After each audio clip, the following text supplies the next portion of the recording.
हम लोगों का टॉपिक है formation of image by concave lens. Means अवतल लेंस की सहायता से प्रतिबिंब का बनना समझा जाएगा। देखिए, अवतल लेंस के लिए यहाँ पे केवल दो केस हैं। तो फर्स्ट केस में ये अवतल लेंस है और जो वस्तु है वो अनंत पे है। आप जानते हैं कि अनंत से आने वाली किरणें आपस में समांतर होती हैं और अगर मुख्य अक्ष के समांतर लेना चाहें तो ले लें, अगर मुख्य अक्ष के समांतर ना लेना चाहें तो ना लें। यहाँ पे हमने मुख्य अक्ष के समांतर ले ली हैं, तो अनंत से आने वाली किरणें लेंस से पास होने के पश्चात फोकस से आती हुई प्रतीत हो रही हैं। और आप जानते हैं कि प्रतिबिंब बनने के नियम में यही बात आपको समझाई गई है कि समांतर किरणें लेंस से अवतल लेंस से पास होने के बाद फोकस से आती हुई प्रतीत होती हैं। तो जो वस्तु का प्रतिबिंब है वो फोकस पर बनेगा और इसकी जो प्रकृति है वो आप देख रहे हैं virtual erect extremely diminished, means आभासी, सीधा और अत्यंत छोटा बनेगा। अब सेकंड केस में वस्तु रखी है अनंत और लेंस के बीच में। ये लेंस है और अनंत मीन्स बहुत दूर, जिसका कोई अंत ना हो, ये वस्तु रखी है। अनंत और लेंस के बीच में वस्तु रखी है। अब यहां भी देखिए, हमें इस वस्तु का प्रतिबिंब बनना देखना है, तो उसके लिए प्रतिबिंब बनने के जो थ्री लॉज आपको बताए गए थे, उनमें से एनी टू अप्लाई कर देंगे। तो एक किरण, समांतर किरण जो है मुख्य अक्ष के, ये लेंस से गुजरने के पश्चात फोकस से आती हुई प्रतीत हो रही है, और दूसरी ऑप्टिकल सेंटर या प्रकाशी केंद्र से जाने वाली प्रकाश की किरण सीधे पास हो जा रही है। ये दोनों एक दूसरे को यहाँ पे इंटरसेक्ट कर रही हैं, दोनों किरणें यहाँ पे मीट कर रही हैं, तो यहाँ पर आभासी प्रतिबिंब प्राप्त हो रहा है। वस्तु का आभासी प्रतिबिंब फोकस और लेंस के बीच में प्राप्त हो रहा है। और जो प्रतिबिंब का नेचर है वो नेचर देखिए, पोजीशन तो आपने देख ली, lens between lens and focus, between lens and focus. अब जो प्रतिबिंब का जो नेचर है और जो उसका साइज है, virtual, erect and diminished. Virtual means आभासी। आभासी मतलब जब किरणें मिलती हुई प्रतीत होती हैं तो प्रतिबिंब आभासी बनता है, और जब एक्चुअल में किरणें मिलती हैं तो वास्तविक प्रतिबिंब प्राप्त होता है। तो यहाँ पे किरणें मिलती हुई प्रतीत हो रही हैं, इस वजह से प्रतिबिंब आभासी हो गया, वर्चुअल हो गया, इरेक्ट मींस सीधा है, और डिमिनिश्ड मतलब वस्तु से छोटा है। ओके,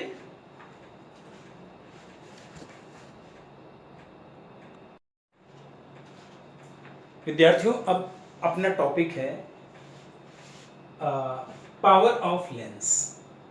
देखिए, पावर ऑफ लेंस को कहा जाता है लेंस की क्षमता। इसका शक्ति या वाट से यहाँ पे कोई लेना देना नहीं है। ये एक्चुअल में उत्तल या अवतल लेंस के द्वारा प्रकाश की किरणों को डेविएट करने या मोड़ देने की क्षमता से संबंधित ये क्षमता है। जब किसी लेंस से प्रकाश की किरणें पास होती हैं तो लेंस प्रकाश की किरणों को जितना ज्यादा विचलित करा देगा, उतना ही ज्यादा लेंस की पावर कही जाएगी, उतना ही ज्यादा लेंस की क्षमता कही जाएगी। तो यहां पे लेंस की क्षमता का जो फार्मूला है P = 1/f। f लेंस की फोकल लेंथ या फोकस दूरी है, और P लेंस की क्षमता या पावर है। आप देख रहे हैं कि इनवर्सली रिलेटेड है। फोकल लेंथ का रेसिप्रोकल पावर है। पावर, अगर फोकल लेंथ कम होगी तो पावर ज्यादा होगी। इसका मतलब तो ये हुआ कि लेंस से गुजरने के बाद समांतर किरणें जितना पास में फोकस होंगी, आप खुद देखिए। फॉर एग्जांपल, ये कॉन्वेक्स लेंस है और ये रेज जा रही हैं, यहां पे मीट कर गई। अब ये पॉइंट फोकस हुआ, लेंस से फोकस की डिस्टेंस जो होगी ये फोकस दूरी होगी। अब ये पॉइंट जितना पास में होगा लेंस के, तो ऑब्वियस है, क्लियर है कि रेज जितना पास में फोकस होंगी, जितना ज्यादा पास में फोकस होंगी उतना ही फोकस दूरी कम होगी, और रेज जितना पास में फोकस होंगी उसका सीधा सा मतलब है कि किरणें उतना ही ज्यादा मुड़ रही हैं, उतना ही ज्यादा विचलित हो रही हैं वो। तो फोकल लेंथ जितनी कम होगी पावर उतनी ज्यादा होगी, और फोकल लेंथ जितनी ज्यादा होगी पावर उतनी ही कम होगी। इनवर्सली रिलेटेड है। देखिए विद्यार्थियों, इसकी जो यूनिट है पावर का जो मात्रक है वो मीटर की पावर -1/मीटर या डायोप्टर होता है। फोकल लेंथ का जब यहाँ पे फार्मूले में पुट करेंगे तो प्रॉपर साइन के साथ हम लोग यूज करते हैं। आपको पता होना चाहिए कि जो कॉन्वेक्स लेंस होते हैं उनकी फोकल लेंथ पॉजिटिव होती है, और जो कॉनकेव लेंस होते हैं, अवतल लेंस जो होते हैं, उनकी फोकस दूरी ऋणात्मक चिन्ह के साथ प्रयोग करते हैं हम लोग। तो नेचुरल सी बात है कि अगर फोकस दूरी धनात्मक होगी तो पावर भी धनात्मक होगी, और फोकस दूरी अगर ऋणात्मक होगी तो पावर भी ऋणात्मक होगी। तो हम कह सकते हैं कि जो उत्तल लेंस या कॉन्वेक्स लेंस हैं उनकी पावर पॉजिटिव होती है, और जो अवतल लेंस होते हैं उनकी पावर निगेटिव होती है। जब हम इस फार्मूले का यूज करते हैं तो फोकल लेंथ को हम प्रॉपर साइन के साथ इस्तेमाल करते हैं, और इसके साथ साथ फोकल लेंथ को मीटर में रखते हैं। जब फार्मूले में मीटर में रखा जाएगा फोकस दूरी को, तो फिर हमें पावर डायोप्टर में प्राप्त होगी।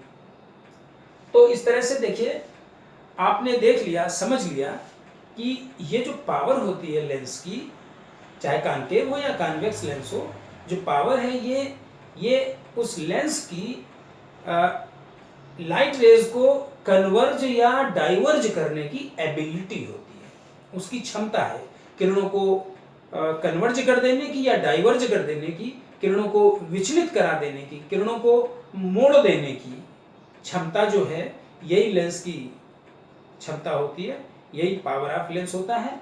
और इसका मात्रक मीटर की घात ऋण या डायोप्टर होता है, और उत्तल लेंस की पावर पॉजिटिव और अवतल लेंस की पावर निगेटिव होती है।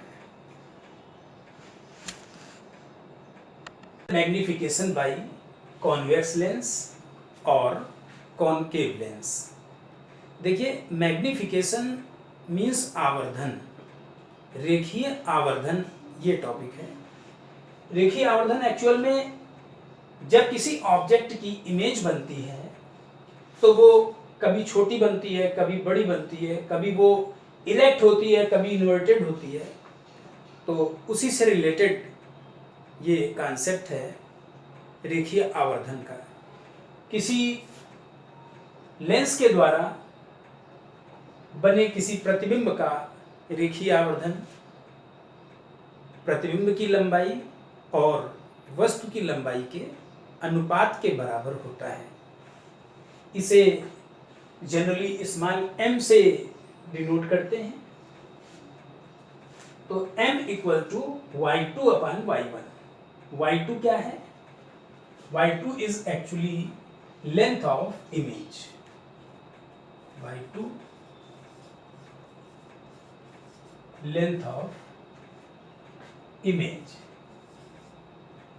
और y1 लेंथ ऑफ ऑब्जेक्ट। तो देखिए विद्यार्थियों, linear magnification of any image is defined as the ratio of length of image to the length of object.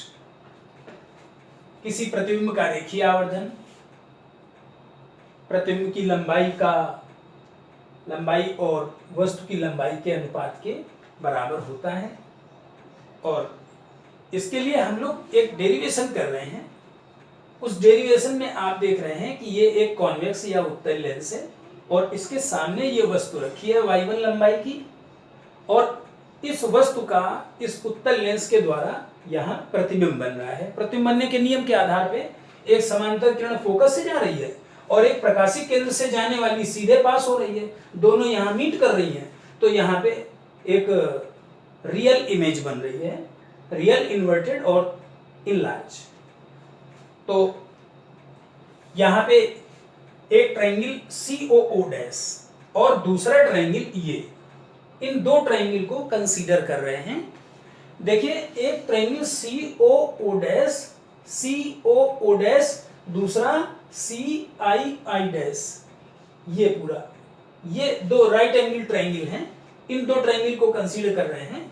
देखिए विद्यार्थियों, ये इन दोनों ट्रायंगल्स में ये वर्टिकली अपोजिट या शीर्षाभिमुख कोण हैं, इसलिए आपस में बराबर हैं, और ये यहाँ पे 90 डिग्री के हैं।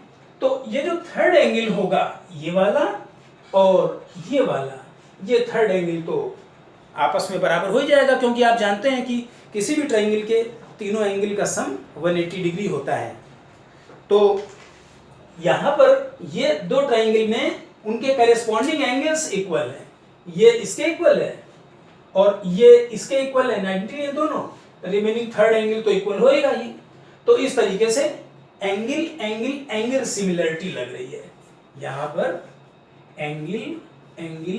एंगल सिमिलरिटी है। ये दो ट्रायंगल सिमिलर हो गए।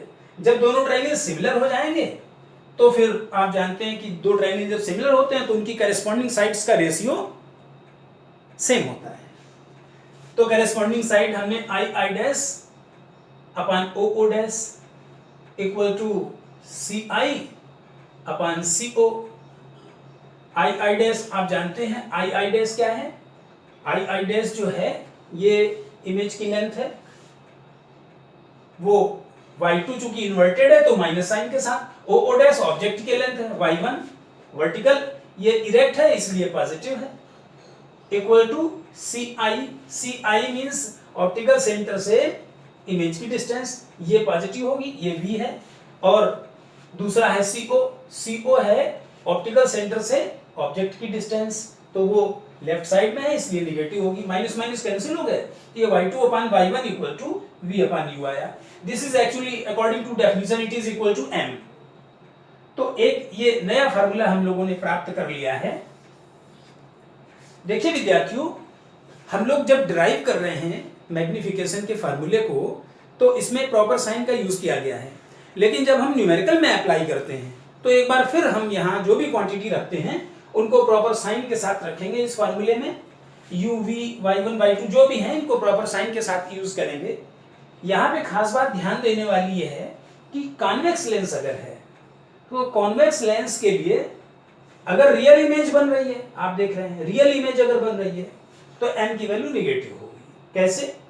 आप कुछ सोचो, रियल इमेज बनेगी तो एक वैल्यू नेगेटिव होगी, एक वैल्यू पॉजिटिव होगी, ऑब्जेक्ट सीधा होगा, इमेज उल्टा होगा तो नेगेटिव आ जाएगा m। या अगर इसका यूज करेंगे तो u नेगेटिव होगा, v पॉजिटिव होगा, आप देख रहे हैं v पॉजिटिव है उधर है, तो m की वैल्यू नेगेटिव आएगी। अगर कॉन्वेक्स लेंस के केस में अगर वर्चुअल इमेज बन रही है तो m की वैल्यू पॉजिटिव होगी। कॉन्केव लेंस में आप जानते हैं कि हमेशा ऑलवेज जो ऑब्जेक्ट होता है उसी साइड में इमेज बनती है, तो u v दोनों नेगेटिव, इसलिए m की वैल्यू पॉजिटिव आएगी। इमेज हमेशा कॉन्केव लेंस में इरेक्ट होता है, ऑब्जेक्ट भी इरेक्ट, इमेज भी इरेक्ट, सीधी होगी इसलिए दोनों पॉजिटिव होंगे, इसलिए m, अगर ये फार्मूला अप्लाई करेंगे तो भी m की वैल्यू पॉजिटिव आएगी। तो इस तरह से आपने निष्कर्ष के तौर पर देखा कि जो कॉन्वेक्स लेंस है उसके लिए m पॉजिटिव या नेगेटिव कुछ भी हो सकता है, लेकिन कॉन्केव लेंस के केस में m की वैल्यू हमेशा पॉजिटिव होगी, और ये ओवरऑल फार्मूला हम लोग इस्तेमाल कर सकते हैं।